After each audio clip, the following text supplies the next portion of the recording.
เชิญตูข้างล่างครับขึ้นมาทั้งเบิดนั่นแหละเดินขึ้นมากันจะได้คุยเรียนกันต่อคุยเรียนแล้วเขาก็จะไปห้องเพลงกัน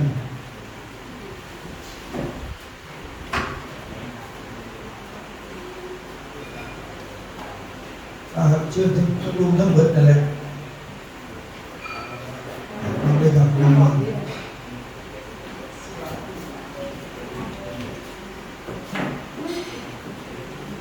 คุยเรียนงานกันงานไปแต่เนี่ยทั้งลุง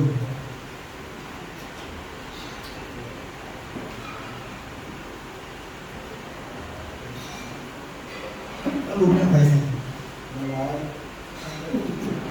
ทั้งหลายเป็นตัวอย่างขึ้นมากหรอจะบอกแสดงว่าเพิ่งจะขึ้นทั้งน้ำตาสิงานนั้นจะได้ขึ้นทั้งน้ำตาได้ดี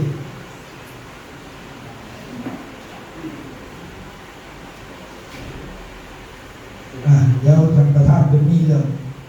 อยากนะครับโลกกับเราอีกเพื่อว่างานจะได้เรียนต่อไปนะครับว่ามีอย่างแน่คณะบริหารหรืออย่างแน่นะครับเชิญเพราะว่าเพราะกินหลายจะสั่นมันอืดก็ลูกยากด้วยกินได้หลายแต่ลูกยากในที่หมายเดียว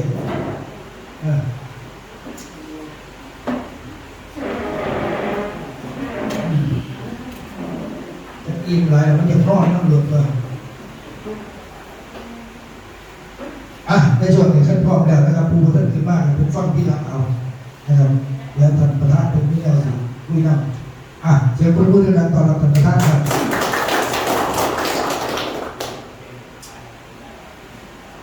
แต่คนจิตวนหมดเลยแม่นเบิ้ลหมดเลยโดนซื้อเมื่อไหร่อยู่ไปเจอที่ไหนครับก็มีคนใหม่กับลายเนาะลายอยู่ซิกคือแบบว่าของใหม่ก็มีคนเปลี่ยนทีมแย่ๆนะเนี่ยผมยังรอก็คือในหน้าบริษัทเราแต่ของพาสโกดา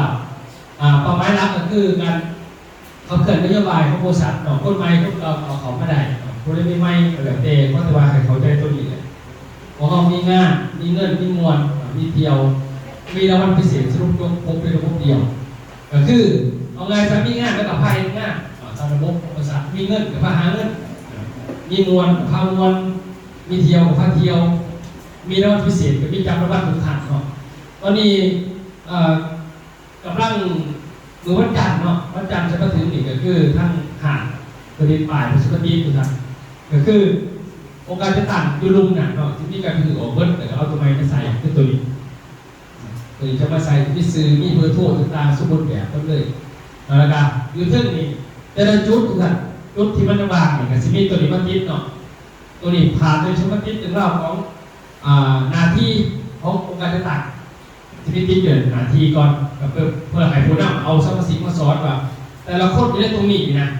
แถวแบบแถวที่1 2 3ขึ้นไปนะมันหมายถึงตรงนี้แถวแบบก็ยังสูตรอีกสูตรที่หมอกสูตรที่หมอกก็ได้นะ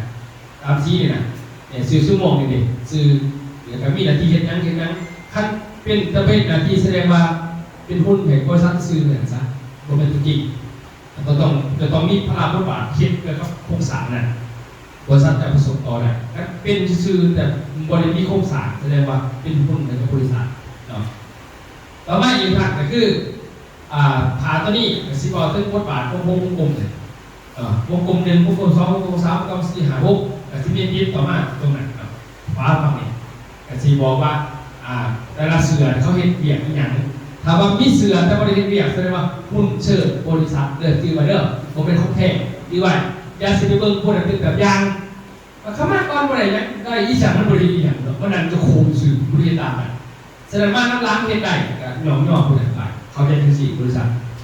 บริษัทบริษัทแตกต่างมากเพื่อให้มันตัวโคหรืออะไรอย่างเงี้ยมันต้องบริษัทตัวโคตรงนั้นคือก่อนแล้วไปเขียนเบียดตามเบียดเขา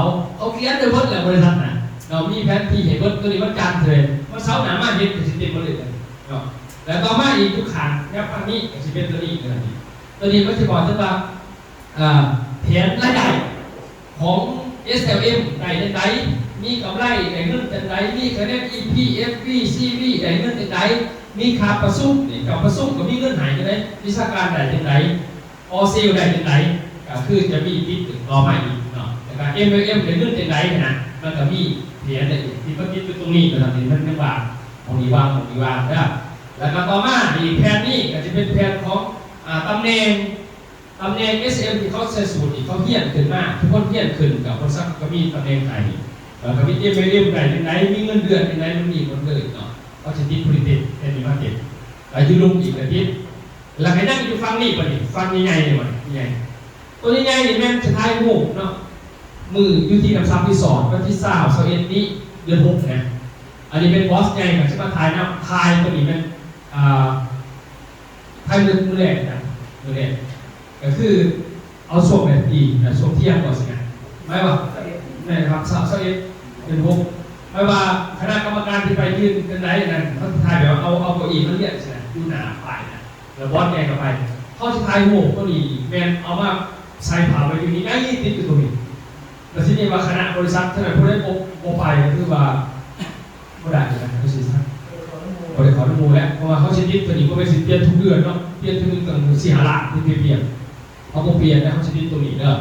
ฉะนั้นตัวนี้เขาจะเป็นตัวนี้ให้คณะอาจารย์ฉะนั้นนั้นตามเขาการจะต่างกันภายที่นี่ประมาณนั้นนะครับเดี๋ยวก็สิคอยแทรกไปเรื่อยจะเป็นบทเรียนแต่สิมีฝ่ายเราอัพดีขึ้นมาพึ่งปกติเขามีฝ่ายเขาเองเนาะอันนี้สิมีผู้บอสกับผู้ทะเลาะสิมีบอสใหญ่ขันนึงทะเลาะขันนึงเวลาจะประชุมกันนึงมันจะเป็นหมู่หน้าแบบนี้เนาะอันนี้ก็ถือว่าเขากำลังเรียนกันอยู่ปัจจุบันนี้มือวัดจันทร์นี่ถือว่าใดวันนี้เดี๋ยวว่าคงเพิ่มเติมที่แบบตัวนี้เพิ่มเติมเดือนพกนี่ไปอุบลราชแบบตัวนี้และสั้น3อันนี้สั้น3ต่อไปก็คือจะให้เขามาขันของผู้ซุ่มกับที่เองเขาจะซื้อโก้ไปซื้อเงาซุ่มกับผมแล้วก็เอาตังอีมุนไหนออกมาเลยแล้วก็ตั้งพระธาตุนี่ตั้งยังไงเนี่ยมาใส่กับพี่จอที่ซื้ออยู่หันจะมาใส่ซื้อจอไม่อีกไงชมวิวจอโบเป็นจออันนี้จอโทรทัศน์เนี่ยยังไงเนี่ยเสียมาใส่เป็นทุบแล้วก็เอาไปมาซุ่มตัวนั้นคณะบริหารกับคอร์สบริหารในการที่คือมันจะมีเขาไปฉะนั้นเอาไงครับบริษัทแบบพวกนี้อีกในประเทศเขาอันดับหนึ่งในการผลิตเพราะว่าเขาเป็นคนบุคคลติดอะไรเขาบาบาก็เขาส่งเสริมให้มันเป็นขนาดเป็นของการเข้าไปฉะนั้นพวกนี้ที่นี่ก็จะได้ศึกษาตามที่มันสอนนั่นแต่ละคอร์สก็สอนตามพวกนี้เนี่ยสอนตามที่มันติดนี่แหละทุกท่านคนมือหนาวก็เบิ่งตามคืออย่างนี้มันเข้ากับสิ่งนี้อะไรดีไปเลยดีบอลนั่นนี่ประมาณนั้นเด้อให้เขาเห็นเขาเห็นความเข้าใจเรื่องของบริษัทเขานะบริษัทที่มี2ระบบจีเด้อมี SM กับ MLM คือ2ขออย่างคนกันนะนี่นะ SM นี่คือตำแหน่งเฮียขึ้นเอาอันตัวเฮียก็ได้ขึ้นเข้าใจง่ายใช่สิจ๊ะเขาจะให้ตำแหน่งเป็นตามคอร์สอย่างเฮียเกิดใน SM พอจะขึ้นตำแหน่งแล้วต้องแต่เขาก็มีสูตรให้แต่ละสูตรตามสีล้างกันแล้วเงินก็มีตามเบียดตามเสือเจ้าอันนี้ SLM พอส่วน MPM นะก็ต้องมาเฮียนกันได้นั่งอยู่เพื่อนซื้อของกันได้ขึ้นกันเข้าใจป่ะเอาคะแนนมาลงกันดิพวกคนที่10ตัดรอบคนที่3ตัดรอบ30ตัดรอบก็ได้ขึ้นขึ้นกันแต่ว่าจะสิขายเป็นหรือบอลเลยเขาจะมาเฮียนแต่ว่าบริษัทเขาจะมาลงพื้นที่ก็เก่าไหนเดี๋ยวเก่งก็ได้เนาะนั่งอยู่เพื่อนกันสมัครเสียขึ้นไหนเราจะมาเก่งก็ต้องลงบริษัทบริษัทเราเห็นเองที่จะเก่งอยู่เลยสินะบริษัทเขาจะพาเอาคณะลงซอยเฉพาะคนที่ SLM นี่คือคะแนนมันลงฉะนั้นเจ้าอยู่บาอยู่ลงจะไปขายได้แต่พอโอนเงินสื่อของฝากไปกับอนุสิทธิ์นี่นะมุงอนุษย์นี่นะยอดจากกระโดดพี่เงินออกจากมือนางกระซักไม้นี่กับเฮ็ดเอาคนตัวเนี้ยก็ได้นะขั้นเนี้ยแสดงว่าเขาจะมีคณะบริหารลงไปซอยเจ้าในการเฮ็ดสารเงินสารอาชีพมันมี2อย่างโอเคเนาะเขาพยายามเกินไม่อย่างเพราะว่าชิโร่เรื่องแผนงานเราเดินพกเองเดนเนตที่เกิดขึ้นก่อนเด้อวันนี้ตำแหน่งวันนี้ SLM นี้เสือแต่ละสีนี่คือจะเป็น SLM เห็นป่ะมันจะมีจะเป็น VIP เสือแดงซุปเปอร์ VIP เสือเนี่ยภาษาเนาะคือว่าซุปเปอร์ VIP จะมีสีตัวนี้คือว่าเสือในหัวหน้ากลุ่ม GL เสือ PL หัวหน้าทีมเสือซุปเปอร์ไวเซอร์เนาะมันจะมีแล้วก็เสือ CEO เนี่ยสูตรดำแล้วก็ส่วนหมวกเขาใส่คือว่ากรรมการศูนย์บริหารแล้วก็ศูนย์แดงก็เป็นศูนย์คณะอาจารย์แล้วก็มีผู้จัดการอีกตัวนี้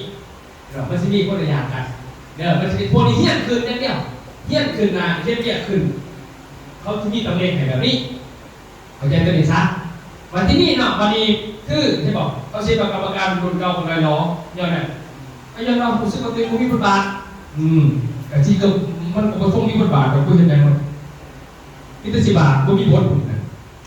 ผมมีอย่างอื่นแน่มาเบิ่งทางวันนี้เนาะเพราะว่าตอนนี้เขาประชุมสันถามเขาประชุมตำแหน่งนี้อันนี้ยูรุมนี่เป็นพวกหายประชุมตรงนี้พวกนี้จะพวกเกี่ยวกันก็จะส่วนกันเคียนี่พวกพี่บอกเคียคนเป็นเขาแล้วนะก็ไม่นะวันนี้เขาก็มานั่งคิดเบิ่งวันนี้วันนี้เห็นยังไงเนาะคาเซมานี่ก็บ่มีปัญญาบ่มียังมีแต่เข้าเป้าบ่มีปัญญาเนี่ยก็บ่เข้าใจบ่สนเป็นไปรับดูสิบ่ได้สิลงพื้นที่นะเอ้ยมาอาจจะมาอยากเป็นที่เขานะบริษัทก็บ่ได้ปล่อยไว้ก็จะได้เนาะสิก็เลยว่าเขาสิเปิดเป็นโครงการฟังกันไปเรื่องของถัดแล้วนี่พวกเขาเรียนก็นี่คอร์ส STP จังนี่3เนาะปกติเขาเรียนโครงการระบบคอร์ส STP หาเขาต้องการสูตรที่ไหนสูตรนี้แล้วนะวันที่นี่ผู้ได้รับสูตรนี้แล้ววันนี้สูตรนี้แล้ววันนี้ค่ำคืนนี้บ่ได้ก็ไม่ต้องน้อยใจนะเขาเสียบทบาทเท่ากันก็เลยเปิดโครงการไฟสตาร์นะฟังได้เป็นเรื่องของถัดแล้วนี่สูตรม่วงทุกคนมีสิทธิ์จะลดเลยว่าเป็นบริหารก็ได้แต่นั่นคือถึงก็สื่อสารต่อหมายความว่าให้จะเป็นสูตรอีกก่อนหลังจากนั้นเก็บขึ้น EP มาดิ EP เท่านั้นEP เท่านั้นเอามากคะแนนอื่นผมเกี่ยวเอา EP เท่านั้นอีจอยก็เอา EP EP หมายความว่าอย่างหมายความว่าให้จะเป็นอีกก่อนแต่เก็บ EP แต่ว่า EP จะได้เมื่อจอดขึ้นเป็นเท่านั้นถ้าพวกนี้ก็ขึ้นเป็นEP เป็นของบริษัทเบิร์ดกีกันเดียวเท่านั้นพอผมมีสิทธิ์อำนาจตำแหน่งได้กระตามโมหายเพราะว่าเป็นพันองค์การต่างเจ้าคนถ้ามันเป็นต่างเจ้าว่าเขาการต่างเพื่อไปเป็นพ่อขาเอาได้แต่ถือไปซื้อเอาโมหายเด้อบอกเขาเรียกว่าโมหายก็นี่โมหายคนเครียดเศร้าแบบนี้บนต้องมาเห็นคนก็เอายกไปสิทธิ์ไงก็ต้องมีข้าวมาอื่นยกว่าเอาจะอีกเขาก็คบแต่มันก็อันนี้เพิ่มไปยังหย่อนพวกค้าคนนี้ชกเส้นเทวันอีพีผมบอกห้ามได้เดือดแสดงว่าเจ้าคนได้จำพระนะก็เขาก็คบเลยกันนี้ไปเพราะว่าตรงๆประมาณนั้นเขาทุกคนบอกวิธีได้ผมคบพอเห็นน้ำยิ่งคนก็เติบโตไปเห็นนี้คนอยากยังไม่จะรัดขาเลยวันนี้ผมขอไปคุยเหี่ยวไปกระจกกันนะเรื่องสีสันผมพอใจกันเลยเพราะว่าเจ้าเครียดก็เศร้าตีมันยังหยาบมันพวกเมียเครียดกับป้าอะไรอย่างนั้นบอกนั่นบอกเนาะจะนี่ยังไงกันนะคุณเพราะเขาพ่อป้าโดยเฉพาะตัวเนี่ยสมมติว่าเขาไม่เป็นคนจะอะไรเมื่อวานเขาเจ้าอยู่เลยพวกมันฮันนาเดี๋ยวเขามาเช่นไรว่าตามนั่นแหละถึงว่าโบสถ์กับเอาตามนั้นก็แสดงว่านี่เราควรได้เป็นกรรมการเราควรเป็นรุ่นใหม่จะขึ้นแล้วจะขึ้นตัวนี้ก็ตามสมัครที่จะหลังจากขึ้นนี้แล้วเข้าสมัครก็เป็นไฟตาอะไรเนาะไฟตาเป็นเก็บ EP เด้อ EP นี่เป็นยังไงเก็บครบ500 EP 500 EP เนี่ยเป็นสตาร์หนึ่งโลกครบ500ปุ๊บเป็นสตาร์หนึ่งโลกวันนี้ครบ500ปุ๊บเป็นสตาร์หนึ่งปุ๊บหมายว่าสูตรนี่ตั้งฟรีแล้วหายไปเที่ยวต่างประเทศฟรีอีกหนึ่งที่นั่งที่โมเป็นไทยหรือโมเป็นลาวแสดงประเทศได้ไหมจะเป็นเวียดนามบอจะไปมาเลเซียสิงคโปร์บอจะไปกัมพูชาบอจะไปยังไงแน่ที่โมเป็นลาวแล้วก็โมเป็นไทยเพราะว่าพ่อไปคือว่าไทยเป็นต่างประเทศนะทุกคนคือเราประเทศเดียวกันทางที่มีชายแดนก็เลยบอกว่าคนได้คือตื่นหาเราEPคือแต่เป็นสตาร์หนึ่งสูตรฟรีเที่ยวต่างประเทศฟรีมาตอนไปฮับสูตรอีกบริมอบอยู่นี่หมอบอยู่งานอยู่บนไม่ได้คือหายเขาบนตลอดเพราะมันเป็นสถานที่ของพวกเขาเป็นระบบรัฐนะแต่ว่าเพราะว่าฟังไทยเขาว่าวิธีการไทยมากประเทศอื่นมากมาไงบ้านเขาเป็นคนใดก็สู้กันเป็นพิษกฎหมายประเทศเราเนาะก็เลยว่าเอามองไหนเป็นรัฐวันนี้มอบเสื้อสูทแล้วก็มอบเสื้อสูทปกติจะต้องเช็คโปรไฟล์เนาะอันนี้ผู้ขึ้นสตาร์นึงไปฟรีดีกว่านั้นต้องเปิดภาษาไทยวันนี้หลังจากขึ้นสตาร์นึงมาแล้วขึ้นสตาร์2แมนอีพีของ1,150มันหมายว่า500เป็นรัฐที่บวกต่อบวกต่อ6,210เพิ่มขึ้นสตาร์2ไปเที่ยวต่างประเทศเหมือนกันอีกที่ไปมาเลเซียสิงคโปร์กลับมาปุ๊บตัดสูตรไปรับสูตรก็ฟรีอีก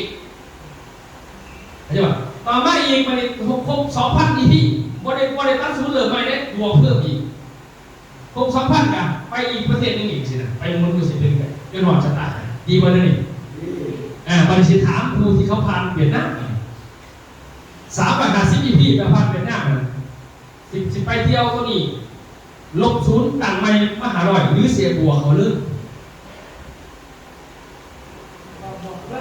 นั่งเขาบ้านอะไรนะอ่ะเขามาคือท้าวบัวเขาเลยมาเขามานั่งจะได้ติดขาดไปเราหาซิปบอกเนาะหมายความว่านี่ขั้นว่าบัวเขาเลยต้องไปหน้าเขาเช็ดเสือไม่ว่าเขาเช็ดเสือโลโก้ตัวนี้ใส่เป็นสตาร์อะไรวะทางร้านพาสโคล่าเขาสิเห็นงานต่อไปเป็นงานสลองสตาร์หนึ่งเลยเรียกไว้ว่าเขาไปเที่ยวก่อนกลับมาสะสมถึงครบอีก150ประมาณเพิ่มเมนเขาตัดสูตรสตาร์หนึ่งเลยค่ะนี่ไปครับสูตรเป็นฟรีนะคือทางหายไปเลยดีกว่านั้นนี่โอเคอันนี้คือสีพอจัดสนั่นคะแนน EP เนี่ยจะทำ EP นี่พอสมัครเปลี่ยนคนใดไปคือตอนนี้นี่ไอยอดก็อยากเปลี่ยน EP อยากให้คนอื่นไปอยากให้เกิดแทรกตาไปบอกอันนี้ก็ได้เด้อเพราะว่ามันเป็นงานสตาร์มันบอกเป็นงานเป็นเจ้าไปบอกกันดีผมพอใจผมก็บอกให้เห็นก็เรียกมาคอยเจ้าก็สมัครก็เป็นนโยบายบริษัทคอยผมหมายถึงไม่เป็นบริษัทข่อยก็เป็นบริษัทเก่าแต่เขาว่าตรงสินะผมมีเก่าเขาไม่คนนั่งอยู่มีจะได้กระไดร้ายคนเดียวอยู่เดียวผมบอกซ่อนมานั่งเป็นซักวางวันบอกคนได้ดิก็เรียกว่าเจ้าก็สมัครเปลี่ยนเข้าไปได้พี่แต่ว่าคันนี้ที่อยู่คันโบไปมันก็กลายเป็นตีเป็นคนเลยสนาม350 EP มันได้แต่คนเพราะว่า50 EP ยังไงเป็นที่นั่นกระจายไปนะเดี๋ยวเต้ก็เอากันจำเป็นคนอื่นซักกันแล้วเต้ด้วยนะนิสัยกับใช้ปลาใช้ปลาไปหายแต่คนก็เลยจะคนหา6 คนกับว่าพี่น้องหา6 3 4 7 คนหรือเปล่า7 คนเลยใช้ปลาเอาตัวนี้ไปไหนคนเรา7 คนก็ได้คุณเอาไว้ดีแน่นอนจากเราดีเนาะพอต่อไปพูดเพราะว่าเขาประสุกสตาร์เขาบอกเดี๋ยวเป็นเที่ยวซื้อคอยการรับผิดชอบครับมาเนี่ยคือเก่าอยู่สิเดี๋ยวเขาจะเป็นจะคอยขาดทำไรเขาอยากเป็นภาพเป็นยืนน้ำเขาอ่ะมันต้องเป็นอย่างเก่ายกเว้นคนที่สื่อโปรไป10,000อันนั้นมันของเขาหรือว่าวิหารันมันของเขาใช่ไหมอันนั้นของเขาแต่ว่าไอ้พี่นี่ก็ได้เด้อเชื่อว่าตัวนี้โอเคเข้าใจกันประมาณนั้นแสดงว่าตัวนี้ประมาณนั้นเนาะโอเคไปเวียดนามมันก็เลยเสื้อสตาร์นึงก็เผยเข้าให้ใช่แต่ว่าตำแหน่งมากมันจะโมเมนต์ดิเวลาอัพมาปุ๊บผมไปตัดสูตรเขาก็ไปตัดลูกเขาได้ป่ะเนี่ยเมื่อครบ100เด้อไปซูมนี่แรกสัก150ป่ะได้ป่ะเก็บเพื่อไป150เด้อใช่ไหม500 ป้ายแล้วได้แล้วป่ะคนไปเขียนบริการเด้อ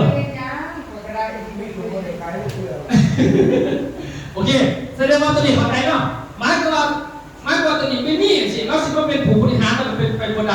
แต่ว่าเห็นจะได้ไม่มีแล้วสิแต่ว่าวันนี้ขั้นคืนพวกนี้แม่เข้าหายสิทธิพาบริหารกันเวลามีประชุมอยู่ทางเครื่องต่างๆใครไปเที่ยวกับบริหารไปเลยแต่ว่าเข้าบริหารไปลงพื้นที่บริหารฝึกงานขนมซื้อดีกว่านั้นนี่เวลาบริหารเขาประชุมยังจะมีสิทธิโปรก็ไม่มีอย่างเป็นวันนี้เอาสถานหนึ่งวันได้ไหมเด้ออุ้ยเอาแต่คะแนนไปเลยคนอื่นคนไหนได้จะเอาคะแนนไปเลยเรื่องอะไรเด้อเอามาจริงๆแค่เก็บมากก็ได้เนาะโอเคมันแหลกต่อแหลกถ้าแหลกเตาดิเอามาส่งมือขึ้นมันดีขึ้นมันโมเมนต์พี่ส่วนพี่อาจารย์เขามาคะแนนกันไม่ไปถามตัวนี้ถามบอกไม่เกี่ยวกันจ้าโอ้มันจะไทยเริ่มต่างเริ่มจากเวียดนามเริ่มจากนอกเมียนเริ่มไปเลยประมาณนั้นตอนเขาเก็บไปเวียดนามเริ่มจากเวียดนามเขาเลยวันนี้ถามว่าเขาก็ท่านครบวันนี้ถามว่าเขาก็ท่านครบอะไรสักวันบรรเทาครบคนเดียวเขาก็มีภาพไปมองอื่นอยู่แล้วเขาไม่รู้ว่าทำไมน่ะเพราะว่ามี1,000 คนกับภาพไป1 คนนะเขามีแบบเลยตัวอย่างก็คือเขาผ่านใช่ไหมเนาะอย่างเขาผ่านเลยนะเขาผ่านคนเดียวเขาเรื่องคนเดียววันนี้มีโปรประเทศไทยเขาไปญี่ปุ่นหรือเขากระเดียบไปญี่ปุ่นไหนเลยเดี๋ยวเต้นะเขาไปเนี่ยเขาหายไปฟิกเขาสนใจอีกเขาถามพี่เอามีใครถามมีใครถามเห็นจะได้เฉลยพี่คือถามอยู่บ่หรือว่าวันนั้นคุณซ้อนเข้าใจนะสิจบแล้วแบบว่าเข้าใจแล้วเนาะเพราะอันดับเด็กต้องเป็นเวทีก่อนเอาที่ซื้อที่เป็นของเจ้าของแล้วก็เฮียนต้องมีที่ซี่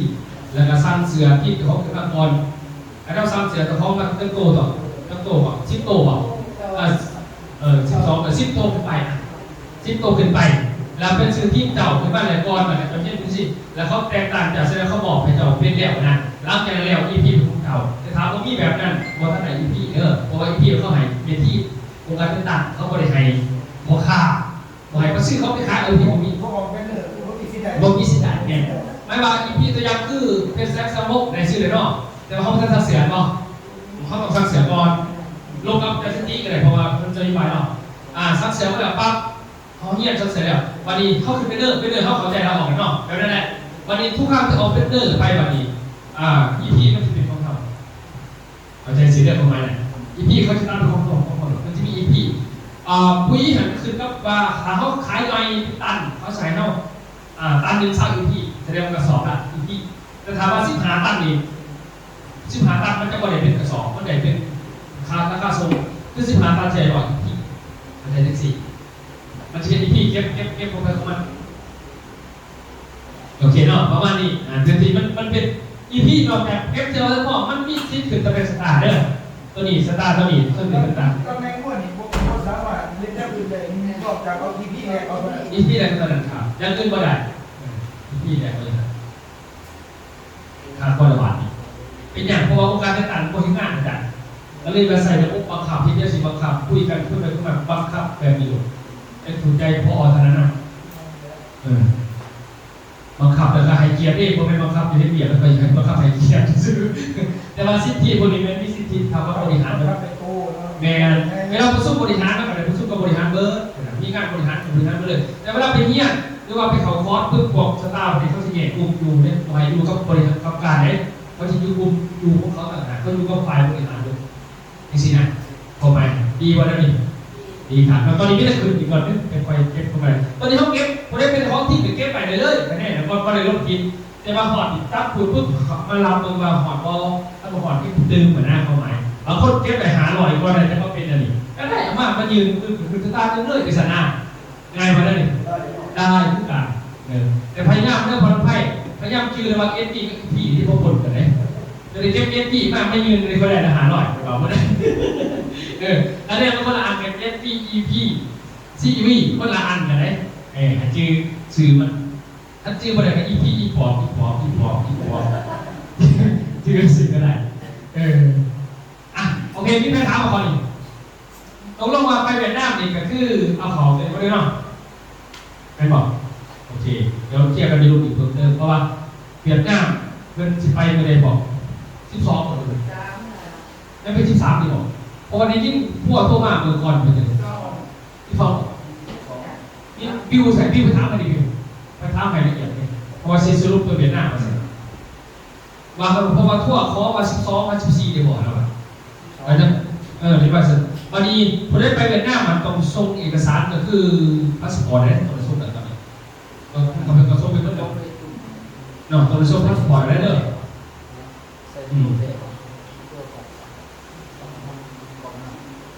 โอเคได้แต่ไปเมื่อกี้นี่ไปเบิ่งนั่งเบิ่งลิงอยู่ขึ้นพอจะเด่นพอมันคือลิงไทยก็ไม่ก็คือเรามาทัวร์นะแต่เราไปอยู่นานก็ใช่เราเมืองแถวเมืองละหัวนะตอนนี้มันขี่รถมาตามฟ้าแล้วก็มันแก่สลิปนะคือก็แถมอยู่ใช่ไงนะเพราะว่าคือมันจะหัวขับคนเดียวมาเลยก็จะบาดกินนะเนี่ยมันใช่หม้อเลยมันจะทำจะได้แบบก็จะหัวขับคนเดียวนี่มันแก่แต่ดูสลิปคนนั้นถ้าขึ้นบอดเต้นปากแบบเราไม่ใช่เดี๋ยวต้องหัวนะไปจะไหนเนี่ย12เดือนหมายว่าเขาจะเดินที่12เจ้าต้องมันนอดอยู่นี่คืนวันที่11พอวันที่12เขาไปเป็น4 โมงเช้านางรถปุ๊บไปกินข้าวเสาอยู่ด่านต่อหม้อสารวัตรเราควรสมัยเนี่ยถามไปคุยแสดง12 เดือน6ผมไปเดินทางโอเคเนาะประมาณเขาใจเรา12ตอนนี้ไม่จะส่งเอกสารถามแดนเขาจะไปเพชรต้องซื้อใหม่เนี่ยพาสปอร์ตเอาไว้ไปญี่ปุ่นพาสปอร์ตเอาไว้ไปประเทศญี่ปุ่นเดือนเองเพราะว่าวีซ่าต้องซื้อพ่อเพราะว่าไม่ใช่เราพกไปให้เลือก4 ใบนี่ป้าไปพกก่อนก็เลยว่าเซ็นต้องซื้อพาแดนเอานี่ก็นั่งยืนได้ใช้การซื้อเซ็นต้องซื้อพาแดนไทยเพราะว่าจะเป็นคนอีกอย่างคนที่พักนะประมาณนั้นเนาะมีแต่ว่าได้ลงคุยกันตัวนี้เติมไปนั่งกับคุยกันตามกันมวนตรงนี้นะที่หลายดอกภาษาเนาะแล้วไปญี่ปุ่นเดือน7แบบนี้เนาะนี่สิ่งแนะนำแบบนึงคนเนาะนะผู้บริหารสำคัญหรือว่ากรรมการแบบใน เนาะคือเวลาเขาเป็นบางที่เขาจะแบบนิ่งงมากเนาะอยากหายไปนะแต่ไปยังคือบอกหายไปนะผมขาดผมเมนนามผู้ดีมันบอกถึงว่าพวกพาไปสอบกับคุณพ่อยังคือผมจะไปญี่ปุ่นเนี่ยเงินบัญชีเจ้าเนี่ยได้บัญชีเจ้ามันสมัครมุ่นเวียนเลยพอวีซ่าไม่ได้สองมากการเงินจะต้องลำบากคือค่าวีซ่า$150ให้ใจเนาะใครจะพอไหมเพราะว่าเขาเป็นใครจะไปเนี่ยเขาขอโอเปชิบอลกับใครไปได้แต่เป็นอย่างการเงินจะโมพาก็บอกตรงแบบโมพาแล้วมันไปของไม่ได้เราจะบอกว่าคอยพยายามให้ควบลำบากเกิดขึ้นที่คิดว่าใครจะไปไหนเนอะทำไมหนึ่งก็คือวีซ่าหรือว่าคนละ$150สองก่อนจะได้วีซ่านิดได้เรามีเงินหมุนเวียนทุกวัน6 เดือนนี่นะเงินหมุนเวียนขึ้นตลอดแล้วก็มีเงินขาดในบัญชีอยู่$1,200สหรัฐ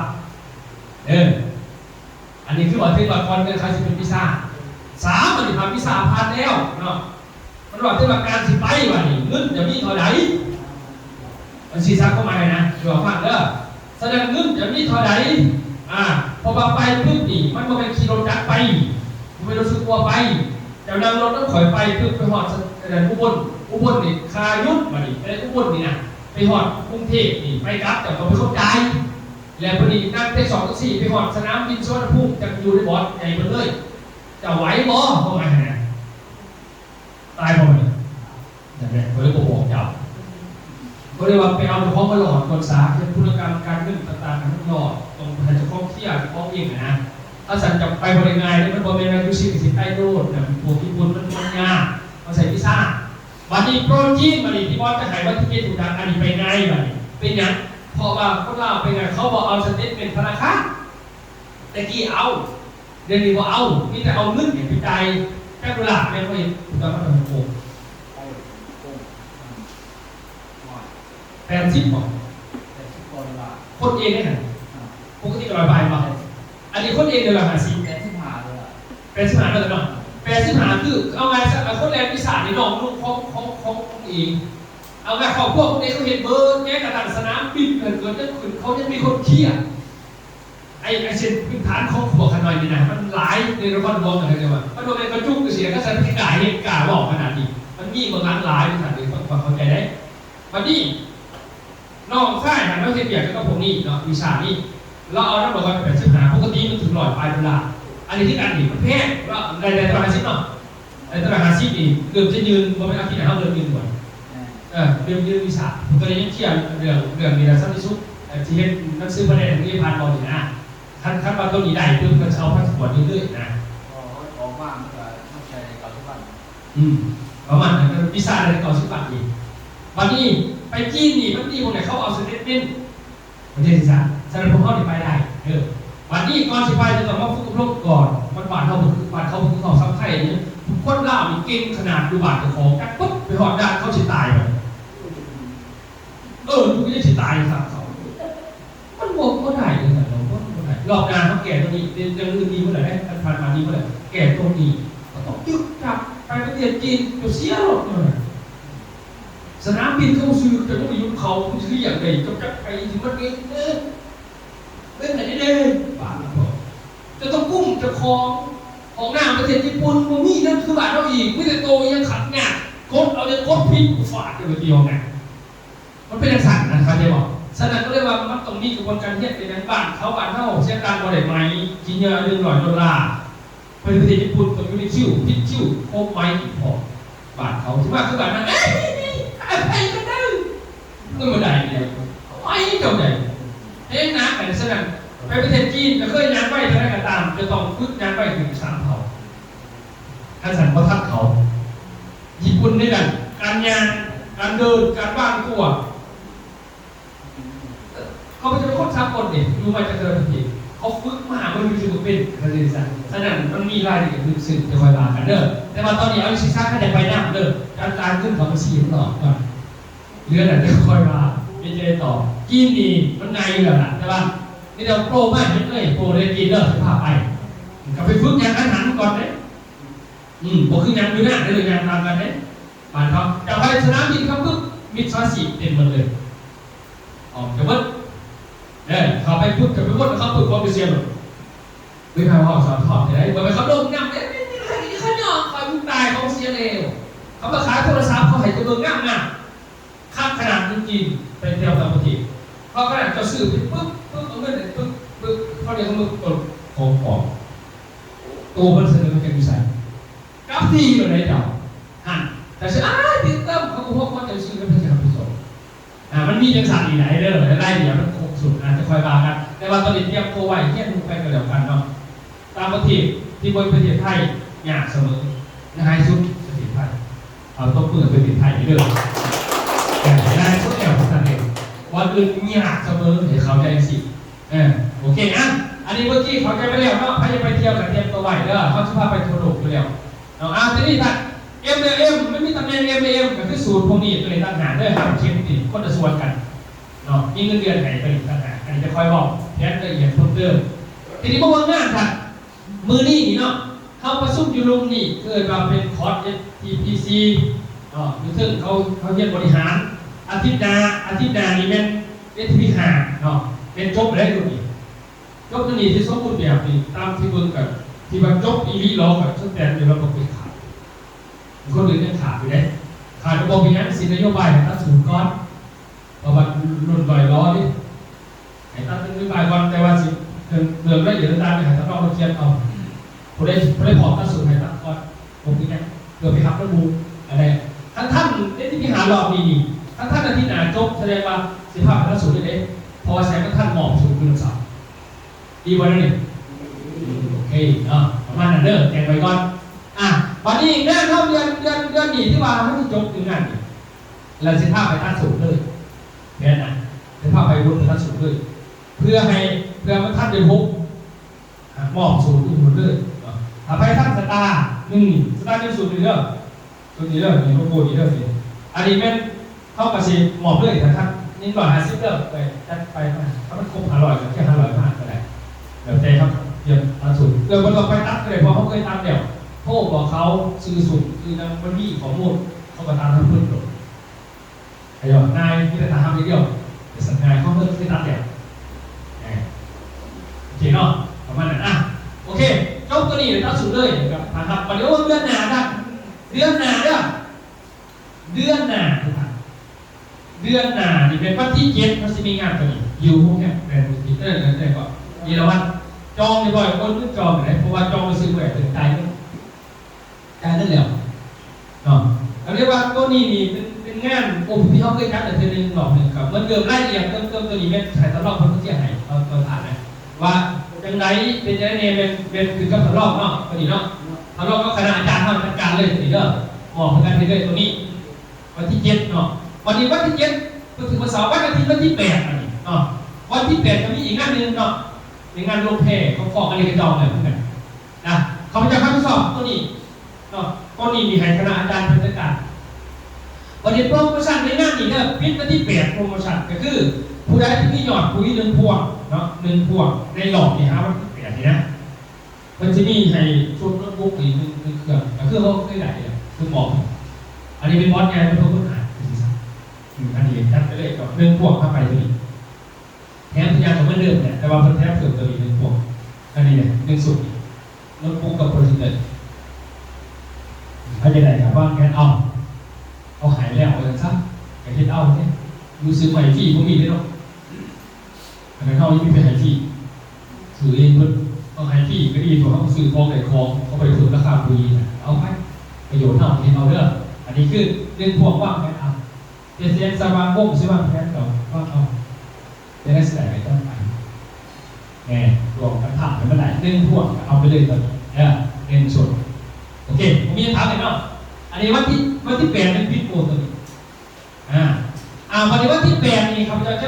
จะคุยแบบนี้เพราะว่าตัวนี้จะเป็นงานเรียนยุ่งกับเพศเนาะแต่งานเรียนกับเพศแต่ว่าตอนกลางวันประมาณเวลา 12:30นต้องรวมตัวกันอยู่ที่เขาแล้วนะเพราะว่าเขามาลงทะเบียนต้องซื้อมาตรวจซื้อเพราะว่างานตัวนี้เขาจะมีเกิดว่าเป็นงานเวลคัมปาร์ตี้บวก OPT VP หมายความว่าประชุมเพื่อแบบเอาตำแหน่งคนนี้ลงไปแค่ฉะนั้นผู้ใดเป็นเจ้าของที่ตัวอย่างที่แบบ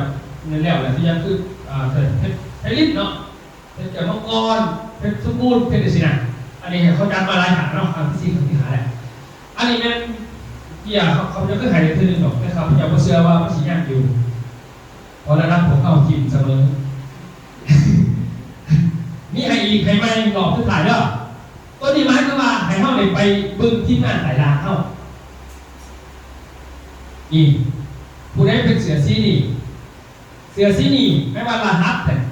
ต้องเป็นตำแหน่งคลาวคือหูเพื่อนยังแสดงกันนะเข้าใจว่าคุณจะได้โทรศัพท์เปิดปุ๊บพวกคนผูกขาวๆแบบอะไรคนอะไรพูดอะไรตำแหน่งตัวนั้นนะผมขาวๆท่านข่าวไหมว่าคันนี้ถอดได้กระยามันออกมาเขาแต่ตอนนี้รหัสเราถืออัพเลยบอกก็คือแรงกับพวกคนนี่เนี่ยมีเสือตัวนี้เด้อมันก็มีตัวสื่อไหนสื่อที่นี่แล้วก็ตำแหน่งข่าวแล้วก็เขาแต่เป็นเที่ยวในห้องแบบทุกขั้นเกินมาในแบบของมันนั่นนี่นะให้เขียนใส่ในนี่แล้วก็เอาตัวเขานี่มาหักไปยืนเห็นป่ะวันนี้เอาตัวเขามาหักไปยืนวันนี้เจ้าของที่มันพามานักพ้นก็แล้วแต่บริษัทจะให้ว่าละ100 บาทค่าบัตรเขาเดี๋ยวมันมีเงินตัวสิไหนบ่เป็นจะป้องขาดตัวนี้ได้ตัวเนี่ยนี่จะได้มีเงินบ่ได้เลยเขาว่าจะปั่นเขาจะได้เงินแต่ให้เป็นเจ้าของทีมแต่ได้เงินใครบ่เป็นเจ้าของทีมเขาหายจะเป็นเจ้าของทีมเพชรแสนสบายโอ้เพชรนี่เพชรยังไม่ยังได้เพชรอีไหนมันบ่เต็มเด้อมันไปตักหยังเขาตักมาให้เจ้ามีเงินจากก่อนปั่นคนจากปั่นมาคนนั้นมันเป็นของเองเป็นผิดอีสานคนถ้าคนอีหยังจะเกิดขึ้นมันได้บ่ได้เงินเข้าใจความหมายนะถ้าเราเป็นเจ้าของทีมมันปุ๊บแล้วเอาปั่นเขาขึ้นมาบ่ซันให้เงินเขาใจความหมายบ่ซันเนาะก็ได้ว่าบ่ได้ปั่นตัวนี้ปุ๊บเขาให้หัวละ100แต่ถ้าเราเป็นเสือที่นี่มันคือเรามาเนาะคือกับทีมเราปึ๊บแล้วก็เงื่อนไขว่าเป็นเสือเดียวได้เสือหลักมูใส่ได้เนาะพอสมมติเขาเบิ่งในรหัสเจ้าไปจับมีพันทีวีบอลไม่พันเบิ่งแค่ในของเด้อไปว่าถ้าจะปั่นเขารหัสกับพันทีวีแล้วเขาเลยไปเบิ่งพีจีมาบอกอุบลนะไปเขาคอร์สซ้ำอะไรบอกถ้าเขาแล้วมีพันทีวีมีเสือนี่เอามาทำไปยืนเอาสักไข่คนละ100 ซ้ำผมเป็นไข่ผู้มาเด้ไข่ผู้จะคงที่ผู้หน้าที่ไม่ใช่ใครหน้าที่เป็นผู้หน้าที่เลยหรอมันมีเงินผมสันทำบุญคุณอื่นได้มันมีเงินเนี่ยฮะบัตรตัวนี้บัตรนี้เขาผู้ใดเขาผ่านBTCหนึ่งหรือเปล่าในรหัสทั้งทุกรหัสร่วมกันเลย3,000 PV บ่มีเสือนี่เอาเข้าไปยืนตัวนี้เขาให้คนละ10ตัวอื่นที่หนึ่งเดี๋ยวจะส่งลงกลุ่มอีกเพิ่มเติมให้ไปอ่านเอานะท่านบอกไปว่า10 กว่าจบตัวนี้นี่เขามีให้วันนี้มีคนถามว่าคนใจเกี่ยวก่อนนะถามตอนนี้อย่างก็ถามว่าของเก่าที่เคยได้ก็เดี๋ยวจานปกติได้บ่เคยได้ไปแล้วก็ไม่ได้บ่เอาจนสิหลอกมีคนเสียหายครับตามคนเก่าอย่างนั้นจ้ะคนที่เคยเลยเพราะว่าหลอกมีเอาข้อมูลใหม่เพราะว่าเขาเปลี่ยนตัวเองเขาเปลี่ยนโต50 ปีหลอดเนี่ยเนาะหมายว่าจะเอาส่งมาหรอกแต่เอาตัวเขามาเนี่ยตำแหน่งนั้นก็แล้วแต่ทับคนเอาหรอกเอามาไม่ได้ฮะเป็นยังไงก็ไม่ได้ผมยังเอาว่าไหมคือว่าชดเชยให้นะจ้าไม่ได้แต่นี่ไปคนเก่าคนใหม่ก็แล้วแต่เอาสิซะขอแต่ว่ายืนที่ในสนามแล้วก็หายไปลองเพื่อไปยืนเพื่อที่หายได้เลยนับไม่ว่าจะย้ำได้ไหม3 ไม้เอาหลอกที่ถ่ายเพื่อบางทีเขาคนเราบอกเอาแต่เป็นชิปไปกันเอาแต่เป็นชิปเพราะว่าถ้าเกินมันก็บ่มีมองเข่าแล้วเพราะว่าตำแหน่งนี้มันมีหลายมีเร็วจังเอาตัวเขามาดีเนี่ยท่านมีอะไรครับมันก็มีตัวมาก็ได้เอาผมพยายามอาจารย์เอา8 ชิปก่อนผมพยายามนี่เขาก็เบิ่งตำแหน่งไงนะว่าอาจารย์ไล่ตัวนี้ก่อนเด้อพอคนผมพูดกันถ้าเขานี่รับโหลดเด้อถ้าเป็นรับโหลดรับใจลงมาหน่อยแต่สั่นนะเรียกว่าเขามีตัวนี้กันดึงมากเริ่มที่1ก็ดึงมากแล้วไปเบิ่งก็เรียกว่าตัวนี้ที่ได้นี่เข้าสิให้โดนถึงมากโดนมากตัวนี้หมายว่าเขาว่าจะเอาตัวนี้วันเสาร์ที่หนามายืนเนาะเสาร์ที่หนามายืนเพราะว่าถ้าเกินเนี่ยผมมีเวลาเห็นไปยืนมันต้องเอาตัวนี้มาเช็ดไปยืนนี่เ เขาต้องกวดหางอีกเลยผมเป็นว่าเจ้าบอกเลยเขาจะจบเลยนะผมไปกวดขึ้นมันคือเอาคอยใจขึ้นเลยดินะแต่เรื่องว่าเอา80 คนนี้เราเรียกว่าเพื่อนในไลน์ของผมเอามีไปถามตัวอยู่หรือมีเจ้าของใจหรือมีเจ้าโอ้ท่านสบายใจ มีหลายเลยก็มาหลายเลยเนาะที่มีหลายเลยก็เลยก็มาหลายที ฮะ ลูกกินข้าวเลยเนาะที่ว่าเลย500แน่ค่ะแน่ จ้าภายในซื้อเขาบอกเพชรเก่าไป ที่ว่าเอามาเก่าอะไรเด้อ ให้ต้นนี้เราให้รอบนี้รอบเดียวนะไอ้ยามันพวกไอ้ยามันไป เก่าอะไร เอาไปจะรู้ไอ้ซะ หมอที่บ้านทางเมืองที่ นี่ตามนี่เพราะว่าเขามีคนเพิ่มนี่เด่นๆเขาเพิ่มตามีพันก็ต้องมีพันตัวทุกทีเวลาเขาบอกไปพันแบบซ้ำมันเหลวนี่ โมเมนต์แรกนี่คือ โมเมนต์ซื้อได้โมเมนต์ในเพิ่มคอดีไปคัดมากแบบนี้ เดินทาง เริ่มเน่า นี่บ่ได้เอามาได้แต่ว่าเขาบริมองขึ้นไห้เข้าไป เราเป็นคนได้ความไม่ดีมีคะแนน อันนั้นเข้าไปเพราะว่าเขาดึงคนซอยจับอะไรเข้ามาเจ้าอาจจะเพราะท่านเข้าใจของพระญามาจับเข้าใจด้วยคนที่ถ้าออกนะเข้ามา อะไรก็ตอบอะไรนะเพราะจะรอมีคะแนนเป็นมันมีคะแนนพันคะแนนอะไรบ้าง นี่เขาจะมาไปตามนี่เขาก็สอบตามนี่นะ เป็นวนนะ เห็นไหมนี่นะตามนี่นะนี่นะตามนี่เนี่ยนี่เขาขอมาตอนนี้แต่ถ้ามาเสือแดงนี่เป็นข้าวเลยครับไปเที่ยวโน้นหนึ่งครั้งไปมาคอมโบนัสอ่ะนี่ก็ที่ว่าได้จะมีทุกการทัดมากแบบนี้โดยพัดไปซื้อเลยพัดไปซื้อเพื่อท่านไปพัดกับท่านไปได้ตัวนี้เขาต้องมีเสือตัวนี้ก่อน กินได้เท่าไหร่ นี่นะ ถ้าว่าไปเที่ยวให้ไปเที่ยวโคตรก็ได้ที่กันหมด เพราะแต่ละท่านเป็นข่าวนะ เพราะจะร้านเป็นข้าว นะครับเป็นข่าวคะแนนเขาได้บอกเกี่ยวตัวพี่เนี่ยตัวโตเนี่ยตัวเสือแดง ไปเที่ยวดีกว่าไม่ต้องมาตกมาเที่ยวเลยถ้าไปเลย เรียกแม่น่ะแต่มันโอปีน่ะ เก่า อีสานไต่ผู้บนบ่ไปที่เดือดแดงอ๋อมันเป็นแบบคำนั้นดิที่ว่าเขาพิจารณาภายในที่ ถ้าเราพานขึ้นไปก็ได้ ก็ได้เป็นเขาบนทั้งสิบคนเองเหรอเอานะเขาซื้อทุกท่านที่ไปเที่ยวมันนี่เขาไปจะเป็นคนพิมพ์แต่จะซื้อออกที่แดงมาไหนก็ไปจับปุ๊บก็ไปโบกว่าจะเอามาปุ๊บก็หูกันมาเลยว่าให้ป้องกันมาจากเสื้อเงินเนาะอย่าเบี้ยด่าเลยครับขัดมาโหลดตามนั้นอ่ะโอเคเอาพิมพ์ให้เพิ่งในทีมที่มีซื้อทีมเช่นสนิทรายการเขาเป็นไพ่นะหมายถึงว่าทุกคนที่จะไปยืนบริษัทก็สิคำนวณเป็นเงื่อนไขแบบนี้แหละฉะนั้นพยายามปั่นคนให้มันเป็นให้ได้แล้วเขาสิเข้าใจว่าการคุ้มครองคนมันมีมันเลยโดยสนอง ถ้าเอาหอดตำแหน่งไหนเอาหอดที่เสือไหน ตัวนี้ เอาหอดที่ดำเนาะ ตัวนี้เอาตัวนี้ก่อนบอกว่ามันทุกนี้มันสิหนาเกินไปนี่สาม ระหว่างเนาะ แม่สาม พูดเยอะมากนี่คือ เป็นรอบงานจะคอยว่าดีตัวนี้นะเป็นคอยแบบเพราะว่าขึ้นมาแล้วมันชัวร์ว่าเอาแต่80ดิเอาแต่80เท่านั้นเนาะตอนนี้อยู่ในมือนั่นคนใหม่กับมาไหนคนใหม่ที่เปิดปีทุก110ดิ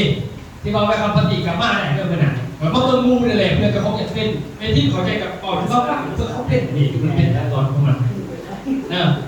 คือคนมากคือคนนอกคนเลยสามพี่มันเจ้าไม่ก็เขาโคจับแต่รับแต่ว่าเจ้าคือคนของเขาหากแต่ว่าวันนี้มันมีด้วยกันเมื่อวานแต่ว่าคนที่จะมาเนี่ยเขาต้องมีบัตรมาเด้ไม่ว่าเขาต้องซื้อสินค้าเป็นบัตรมาซื้อ110เป็นบัตรใดที่ยังเลยมากเข้ามาแต่ครับจ่ายเป็นเงินเดือน200,000หาสักกี่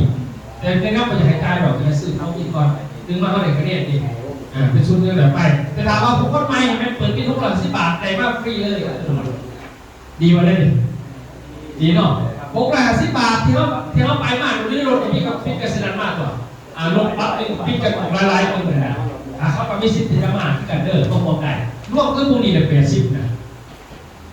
ตอนนี้ว่าเบอร์ว่าบางที่เขาหลายคนดูแบบนี้เขาโกงมากเขาก็อยากซื้อคงอยากยุ่งอะไรกันมันมีหลายยกพันคะแนนแต่ว่าเขาปั่นเขาบนขึ้นกระบี่นะก็เลยว่าเขากล่าวว่า80 คนนี่ร่วมหนาแล้วก็คือสิเต็มนะอัตราประมาณนี้เนาะตัวนี้นี่ฉะนั้นผู้ใดที่แบบซื้อสินค้าที่ยังคือสมมติพนักงานซี่นี่เนาะพนักงานซี่นี้ถามว่าเขาจะซื้อชุดนี้นี่เด้อชุดตัวนี้15 กล่องนี้เขาก็ได้คันนี้ได้คันนี้ปกติเนาะปกติแต่ว่าเขาก็ได้เขาเอางานหนึ่งบินกันมันมีแถมในสินค้าถ้าเป็นตัวนี้นะครับเนาะถ้าเป็นตัวนี้เป็น3 กล่องถ้า3 กล่องเนี่ยราคา1,800ตัวนี้ก็ได้คันนี้เราก็ได้บัตรมองงานไปทำปฏิปีกันเบิกตามสินค้าเด้อมันจะมีบัตรในเขาฟรีตอนนั้น หรือว่าเปิดเป็น650 บาทอะไรหัวฟรีกันแต่เป็นซับซิกกันกองงานฟรีเลยนี่เป็นยังซี่นี่กองหรือถามว่าอยากเอาไปซี่ก็เอาตัวนี้ก็ได้ตัวนี้จะได้2 กองกาแฟตัวนี้นะสรรพคุณลับมันคือแก้ปวดเจ็บปวดเจ็บตัวนี่แหละตัวนี้เนาะมีสมุนไพร40ชนิดตัวนี้ได้2 กองเด้อ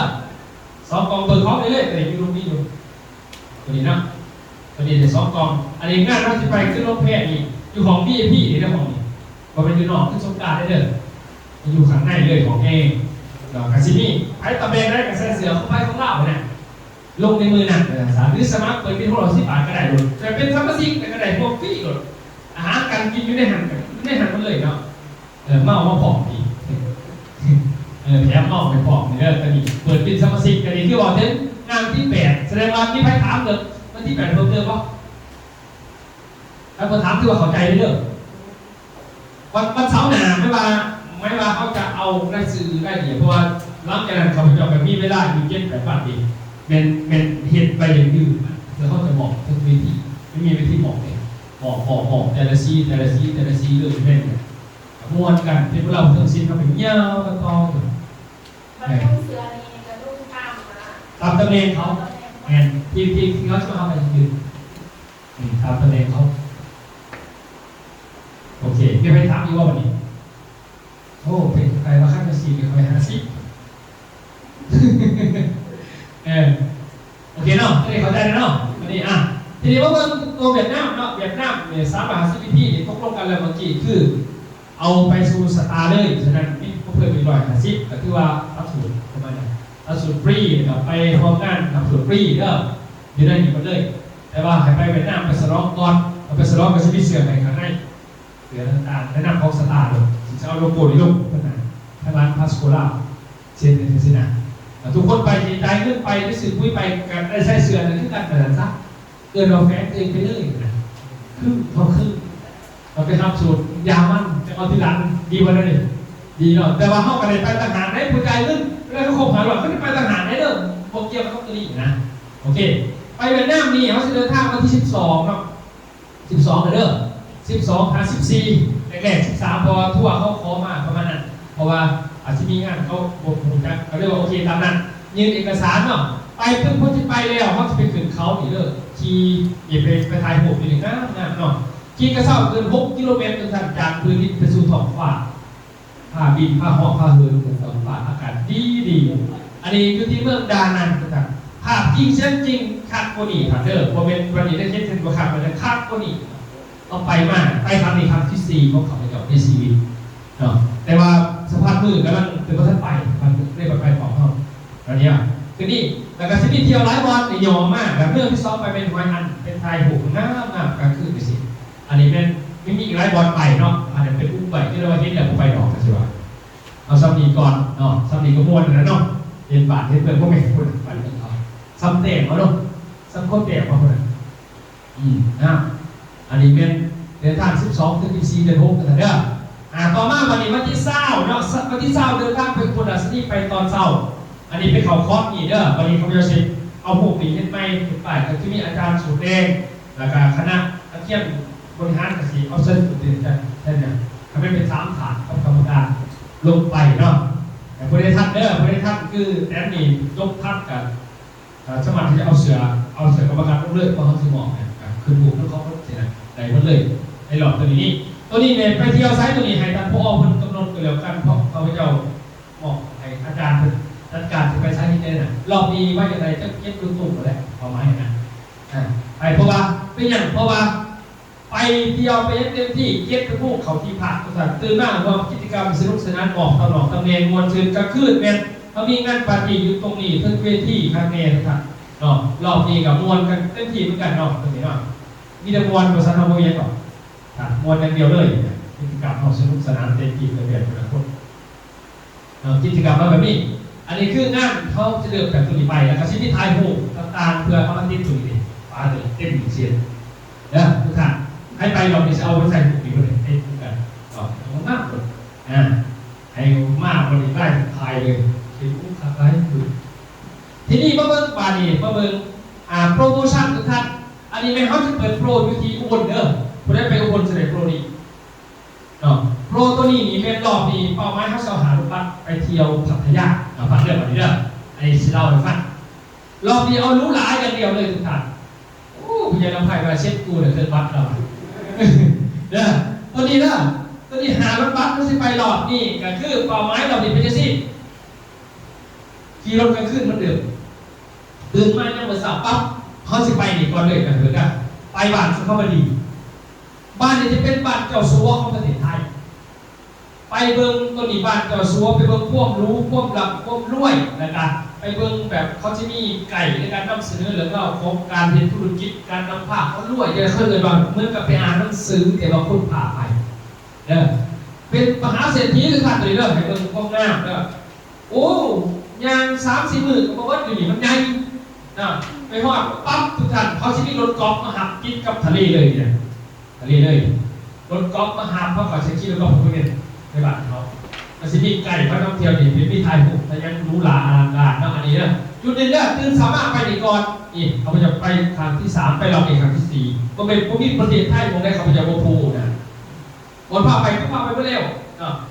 ไทยพวกนี้แหละมันที่มีรถกอล์ฟมาหับออนไลน์แล้วไปเที่ยวแล้วเที่ยวหมู่แล้วไทยพวกนี้แล้วพวกเขาไปลบหลายเพราะว่าเขาเกิดมา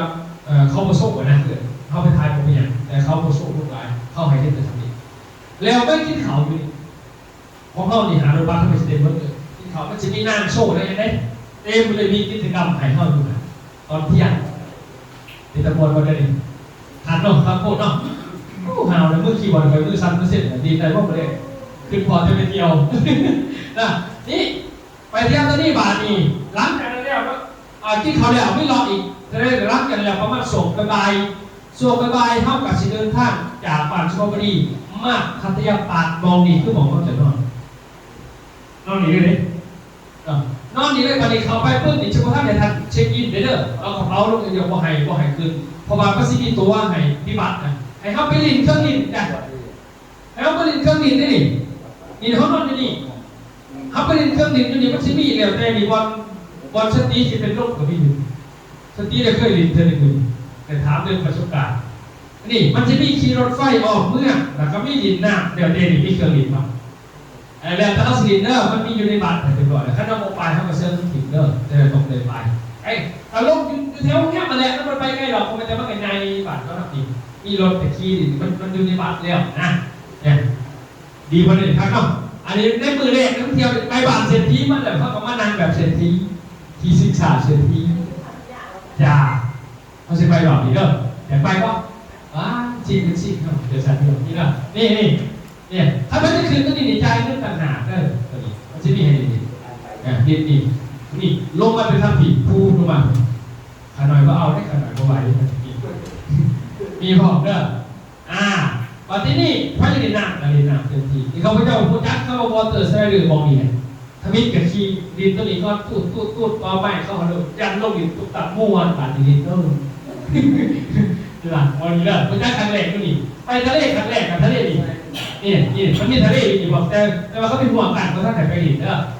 เพราะท่านไหนดินตะกี้เขาไม่ห่วงกันเขาจะพากันไปดินนี่แหละ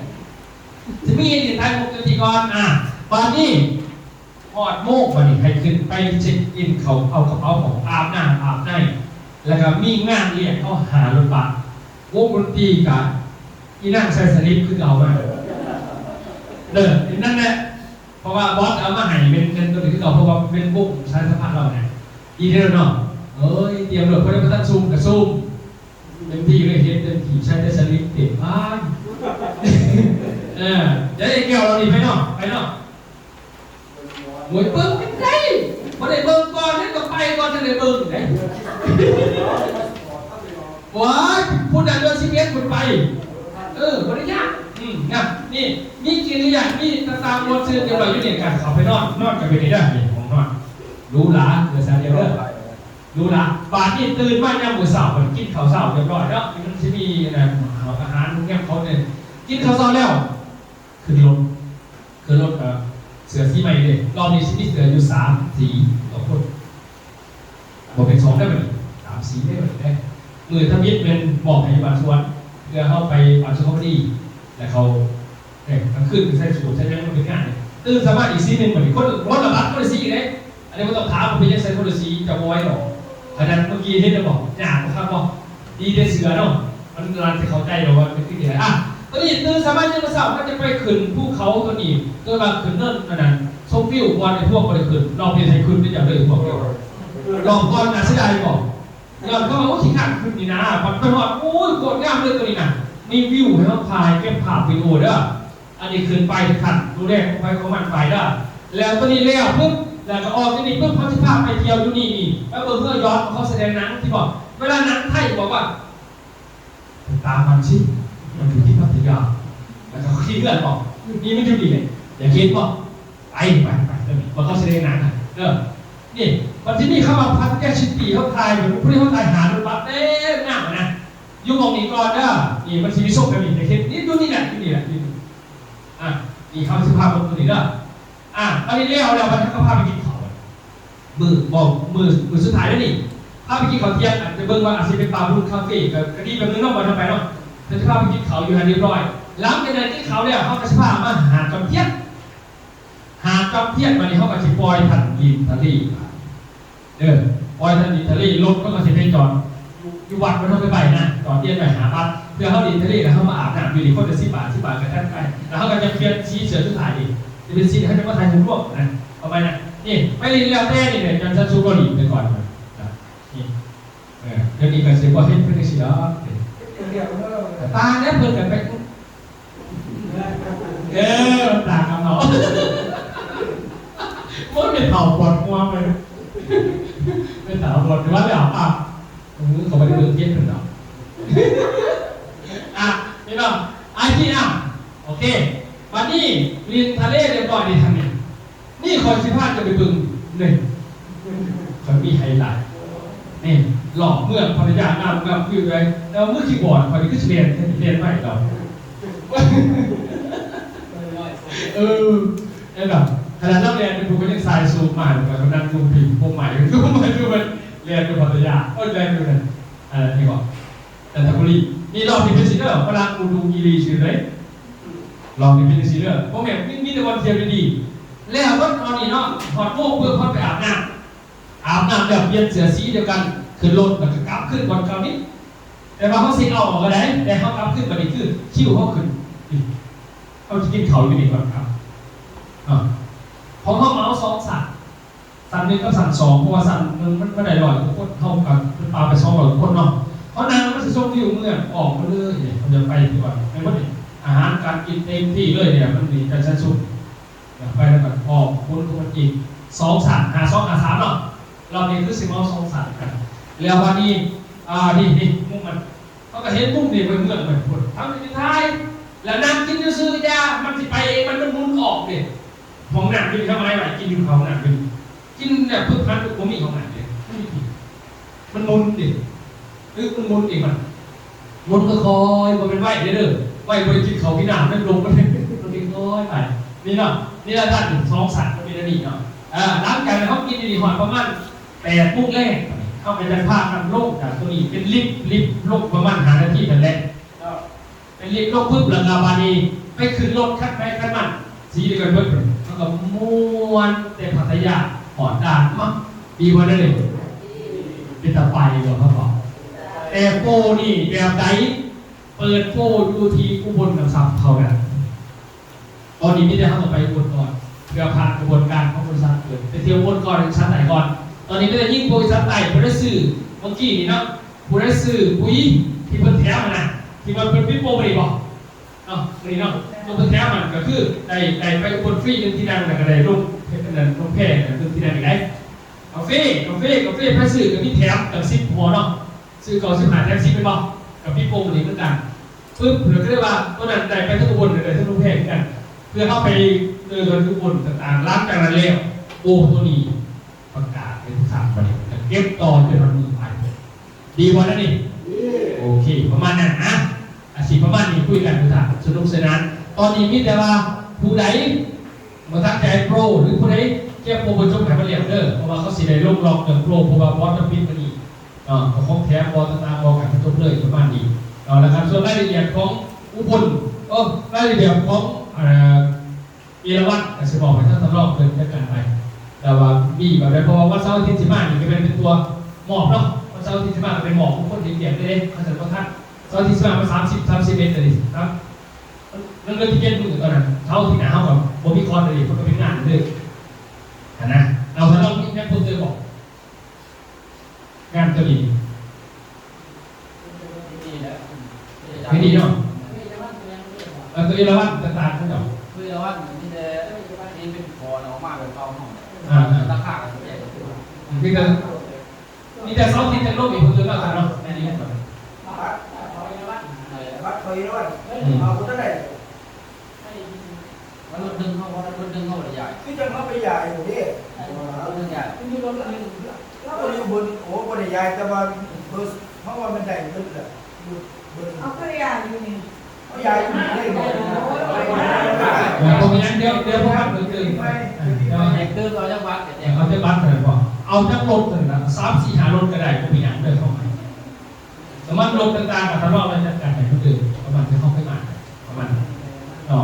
โอเคประมาณนั้นแต่ส่วนข้าพเจ้ายืนยันว่าที่เปลี่ยนในเรื่องตามหนังสือเนาะแล้วก็คนใหม่เขามาตามหนังแต่รถมันเป็นเรื่องอย่างเพราะว่าเริ่มจากวันเสาร์ที่หน้าคุณจะต้องไปเก็บไปยังยืนเองไปยังยืนเพื่อเขาจะมองว่าจากคนละเอียดตัวประมาณนั้นเนาะส่วนนักร้องนักล่ำเขาที่ใหม่มากอาจจะใครเป็นที่เพราะว่าอย่างเพราะว่างานเขามันหลายฐานเพราะว่าจะเป็นคณะเฮาคือพวกข้าพเจ้ากับภาพมวลตอนมันมีคนมวลถ้ามีมวลแล้วเนี่ยเขามวลเอาเข้าโบไหวมันหลายอันเนาะแต่เรื่องบอกว่ามากอยู่กับมากคนอื่นก็โบไหวปากกระจืดเขารีบกระจืดเขานะก็เลยว่าพระนิพนธ์สวรรค์ที่เขาหูเกี่ยวกับตัวนี้นะก็อยากให้เฮาแสดงออกมาพวกพันกับอาจารย์นึกอาจารย์ดนตรีเพิ่นก็แทรกให้เข้าไปนะแทรกเข้าไปเอาหนาไปมันจะมีงานดนตรีเขาเสาร์อาทิตย์เขามีใครตลอดนี่แหละนะที่มาเรียกกันมวนกันมวนได้ทีพอเวลามวนดินไปเลยมากก็ว่าหาใครมาเป็นนักร้องร่วมหาใครมีเลี้ยวดูกับดึงมาสอบให้เขานะคือมาดินไปนั่งสอบไปนั่งประธานทัศน์แต่มางานจริงคืองานร่มเพศเป็นสีมันคนไหนสอบได้บ้างงานผู้พูดเป็นสีคนไหนสอบได้ไม่ต้องคณะเขาดินแต่เขาไม่ได้ว่าผู้ใดที่มาสอบกันแล้วแต่เขาว่าตัวขอมานะคือจะสี่คือผู้ใดนี่เขาสอบไปรถประมาณสอบใครเขาสอบไปรถไม่กี่กว่าผู้ดินแล้วเขาเพื่อว่าจะเอาผู้ดินที่เรียบเรื่องจะเป็นเจ้าเพศก็ได้ถ้าเกิดมันพอมือเขาดินยังไงเขาก็เอาต้องขอกระบวนการโอเคแล้วประมาณนี้อันนี้ไม่ถามมั้งถามมั้ง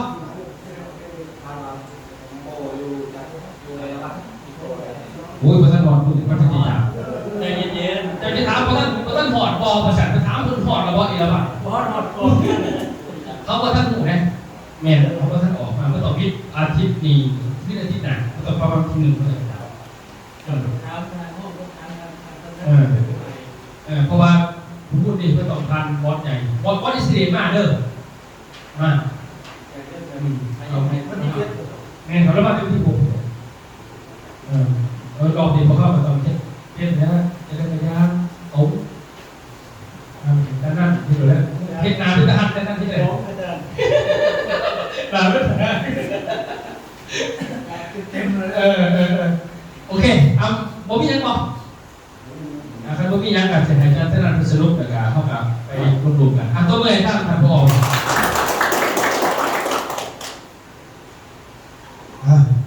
โอ้มองไปเที่ยวนี่เขาลงไปเลยเนาะมองไปเที่ยวนี่ครับมองไปจัดอีกไม่เนาะโอ้ผู้ใดไปเสียใจนี่เนาะเดี๋ยวเพราะว่ามองไปเที่ยวแต่ละมอง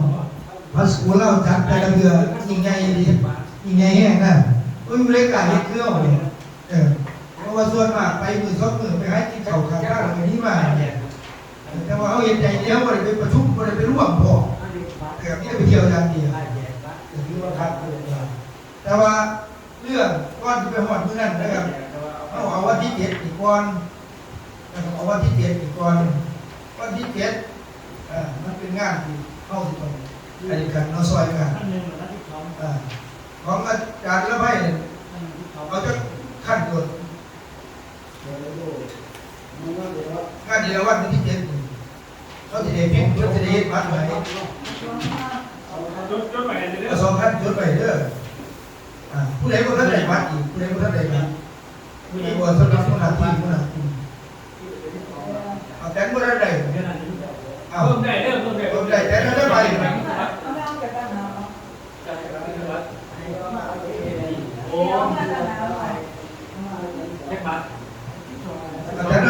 บอกรถบอกเลยว่าจะเอาเท่าไหร่บัตร เลยกำลังลง รถ1กับ15เอา15หรือ12เอา12บอกเอาสิได้เพิ่นสิได้พิมพ์เพิ่มให้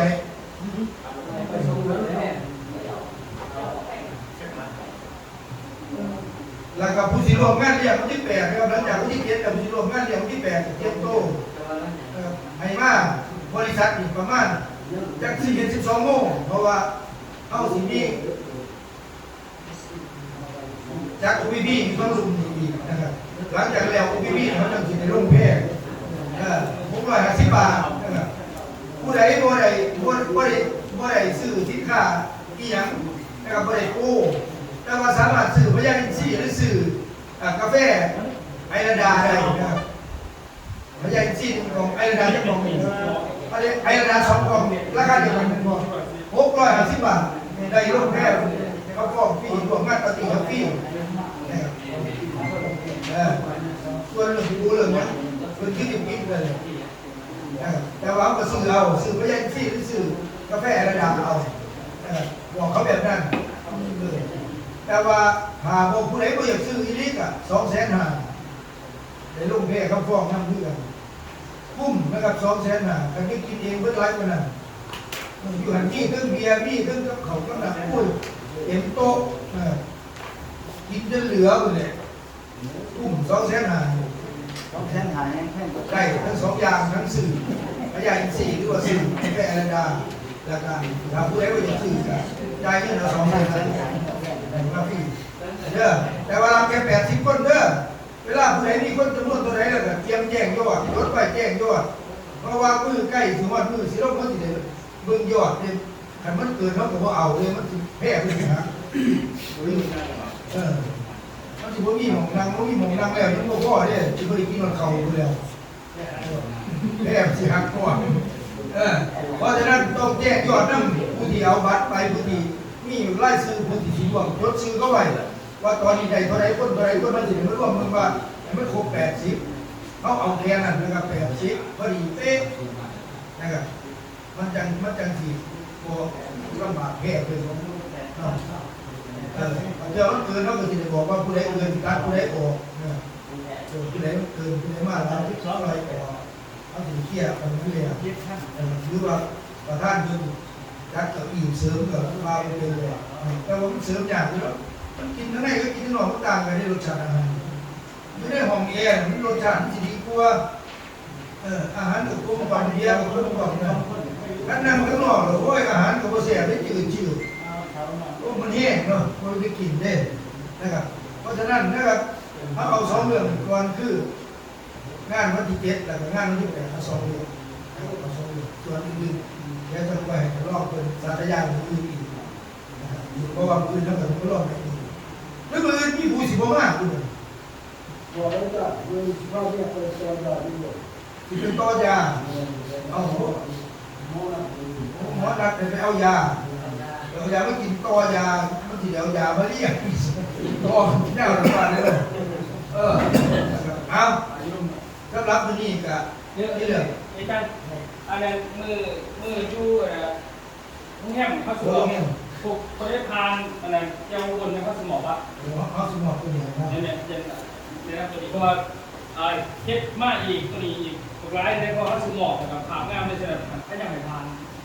ตัววนเนี่ยสมองมือมันที่แสดงว่าเขาต้องเฮ็ดมาอย่างน้อย10 ใบอยู่นี่ครับที่ได้ร้ายตลอด10 ใบผมสิถือว่าถูกกว่าอยู่แต่ว่าคนได้พานแบบเตรียมพาบอกเครื่องเมื่อกี้เลยตัวนี้เป็นใบแต่ว่าตัวนี้บ่เป็นบัตรเดิมที